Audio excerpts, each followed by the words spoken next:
నర్సరావుపేటలోని శ్రీ వెంకటేశ్వర కళ్యాణ మండపం నందు జీఎస్టీ 2.0 అవగాహన సదస్సు నిర్వహించారు. కార్యక్రమానికి ముఖ్య అతిథులుగా జనసేన పార్టీ ప్రధాన కార్యదర్శి, Andhra Pradesh MSME development corporation chairman Thammireddy Sivashankar Rao, MLA Chadalawada Aravinda Babu పాల్గొన్నారు. జీఎస్టీపై ప్రతి ఒక్కరూ అవగాహన కలిగి ఉండాలని, కేంద్ర ప్రభుత్వం, రాష్ట్ర ప్రభుత్వం కొన్నిటిపై జీఎస్టీ తగ్గించడం వలన సామాన్యుడికి ఎంతో లబ్ధి చేకూరుతుందని అన్నారు. ఈ కార్యక్రమంలో మాజీ municipal chairman Subraya Gupta, BJP convener Rangasetty Ramakrishna తదితరులు పాల్గొన్నారు. ఈ జీఎస్టీ 2.0 సో దేంట్లో ట్యాక్సులు తగ్గాయి, దేంట్లో ఇవన్నీ నేను మా డిపార్ట్మెంట్ వాళ్ళు గత 20 రోజుల నుంచి 1 మంత్ నుంచి అదే పనిలో చివరికి మా స్టీవెన్సన్ గారు అయితే స్టూడెంట్స్కి, కాలేజీ స్టూడెంట్స్కి కూడా క్లాసులు చెప్పడం మొదలుపెట్టారు. ఎందుకంటే ఫ్యూచర్ జనరేషన్ దీనివల్ల ఉపయోగం ఏంటి ఇది తెలుసుకోవాలి.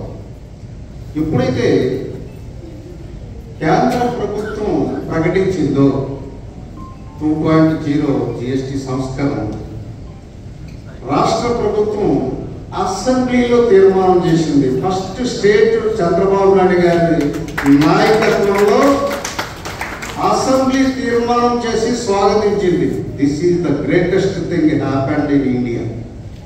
అప్పుడు మొదలు పెట్టారండి కొంతమంది నాయకులు, కాశ్మీర నాయకులు ఉన్నారు. అంటే ఇంతకుముందు బోర్డు ఆగించారు కదా, ఇప్పుడే తీసారు, తగ్గించరా అని మొదలు పెట్టారు. ఎవరు?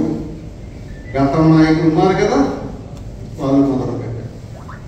వాళ్ళ పెయిడ్ ఛానల్స్ మొదలు పెట్టారు. అలాగే పెయిడ్ అనలిస్టులు కూడా ఉంటారు. వాళ్ళు టీవీ డిబేట్లో కూర్చొని వాళ్ళ తరపున మాట్లాడుతుంటారు. ఎందుకంటే నేను డిబేట్లో మాట్లాడతాను, నేను కూర్చుంటే ఎవడం గమ్మును సైలెంట్ అయిపోతాను, మాట్లాడతాను. ఎందుకంటే I will attack on points ఉంది.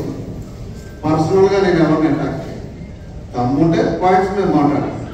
అంటే ఇదంతా ఏంటి అంటే నెగిటివ్ యాటిట్యూడ్, మా పనే నెగిటివ్. కానీ మన కూటమి ప్రభుత్వం పనేంటి? అంతా పాజిటివ్, ప్రోగ్రెసివ్ థింకింగ్తో వెళ్తున్నాం. Under the leadership of our visionary leader Shri Nara Chandrababu Naidu garu and the dynamic leader Shri పురిగల Pawan Kalyan garu and internationally greatest leader our beloved prime minister Shri Narendra Modi garu. ఇది చరిత్రని రాస్తుంది, ఇంకా రాయిపోతుంది. ఈ ముగ్గురు కలయిక త్రివేణి సంగమం లాంటిది. ఆంధ్ర రాష్ట్ర చరిత్రనే మార్చేస్తుంది. స్థితి, గతి అన్నింటినీ కూడా మార్చిపారుస్తుంది. దాన్ని నరేంద్ర మోడీ గారు 3 సార్లు ప్రైమ్ మినిస్టర్ అయ్యి, చంద్రబాబు నాయుడు గారు 4 సార్లు ముఖ్యమంత్రి అయ్యి, మరి పవన్ కళ్యాణ్ గారు అండదండలతోటి వాళ్ళ ప్రభుత్వం నడుస్తుంది. అందరం కూడా మంచి ఆలోచనతో ముందుకెళ్దాము. ఇవాళ ఈ ఉమ్మడి కూటమి ఇంత బాగా ఉందంటే మా ఎదురుగున్న అక్క చెల్లెళ్ళు అందరూ కూడా దీవించి మనం గెలిపించారు. అటువంటి అవకాశాన్ని మళ్ళీ మనం 2029లో కూడా మళ్ళీ చంద్రబాబు నాయుడు గారు 5వ ముఖ్యమంత్రిని చేయాలి మనం, అవునా కాదా? మరి ఆ విధంగా చేయాలంటే నర్సరావుపేటలో మీ అన్నయ్యని గెలిపించుకోవాలి మళ్ళీ, అవునా కాదా? అట్లా ప్రతిదీ చేయాలి. అప్పుడు నరేంద్ర మోడీ గారు కూడా అక్కడ మళ్ళీ ప్రైమ్ మినిస్టర్ అవుతారు. ఒక మంచి వాళ్ళ రాజకీయ వ్యవస్థ ఉంది కాబట్టి కులం లేదు, మతం లేదు, రాజకీయాలు లేవు. ఒక మంచి నాయకులు కావాలి, మంచి వ్యవస్థ కావాలి. అటువంటి వ్యవస్థని వాళ్ళు నిర్మించుకున్నాం కాబట్టి గడిచిన 5 ఏళ్లలో వ్యాపారాలు చేయాలంటే చాలామంది భయపడిపోయారు. కొట్టు తీయాలంటే భయం. కరోనా టైంలో అయితే డబ్బులు ఇస్తేనే కొట్టు తీనిచ్చారు. 1,00,000 2 లక్షలు ఇవ్వండి కిరాణా కొట్టు తీయాలంటే, ఆ విధంగా డబ్బులు ఇస్తేనే ఓపెన్ చేశారు. ఎన్నో ఇబ్బందులు పడ్డాం 5 ఏళ్ళు. అంటే రాజకీయ నాయకుడు కానీ ఎవరైనా కానీ ఒక నీతి నిజాయితీ ఉండాలి, ఒక ప్రణాళికాబద్ధమైన జీవితాన్ని గడుపుతూ, వ్యాపారస్తులు కూడా అంతే, ఒక రోల్ మోడల్ లాగా ఉంటేనే ప్రజలు మనకు గౌరవిస్తారు. అటువంటి రోల్ మోడల్ మన చంద్రబాబు నాయుడు గారు, నరేంద్ర మోడీ గారు, పవన్ కళ్యాణ్ గారు. మరి ఇటువంటి అవకాశాన్ని మనం అందరం కూడా ఒక మంచి ప్రశాంతమైన వాతావరణంలో ఇవాళ జీఎస్టీ గురించి చెప్పుకుంటూ ఉన్నాము. అదేవిధంగా సూపర్ 6 గురించి కూడా చంద్రబాబు నాయుడు గారు కష్టమైనా కానీ ఇష్టంగా అన్ని కార్యక్రమాలు అమలు చేశారు. మరి అటువంటి ముఖ్యమంత్రి మనకు దొరకడం చాలా అదృష్టం. మనం నిజంగా ఇప్పుడు బాధపడుతున్నాం. మన సిమెంటు, ఐరను, ఫ్రిడ్జ్లు, కార్లు కొనుక్కున్నాం మనం ఇంతకుముందు. మరి జీఎస్టీ ఎంతో కట్టాము. అప్పుడు 1 లక్ష రూపాయలు పెట్టి ఏదైనా వస్తువు కొంటే 12,000 జీఎస్టీ కట్టాలి. అదే మెడికల్ బిల్స్ అయితే 1 లక్ష రూపాయలు ఖర్చు అయితే సీఎం రిలీఫ్ ఫండ్ పెట్టాలంటే 12,000 కట్టాలి వాళ్ళకి జిఎస్టీ. ఇప్పుడు అలా లేదు, 5% పడిపోయింది.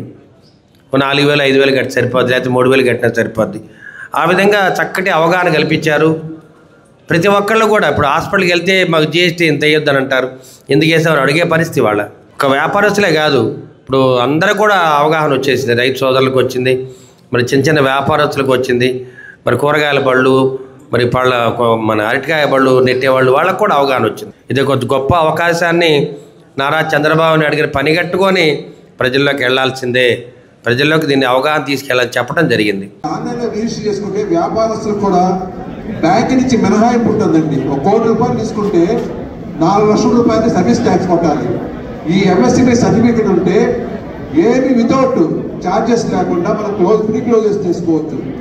అదేవిధంగా మనం రిజిస్ట్రేషన్కి వెళ్తే విజయవాడలో కానీ నష్టపడడానికి ఎంఎస్ఎంఈ సర్టిఫికేట్ ఉంటే తక్కువ వెసులుబాటుతో రిజిస్ట్రేషన్ చేసుకోవచ్చు. కాబట్టి ఎంఎస్ఎంఈ సర్టిఫికేట్ ఎవరైనా ఆన్లైన్లో తీసుకోవచ్చు అండి. ధన్యవాదాలు.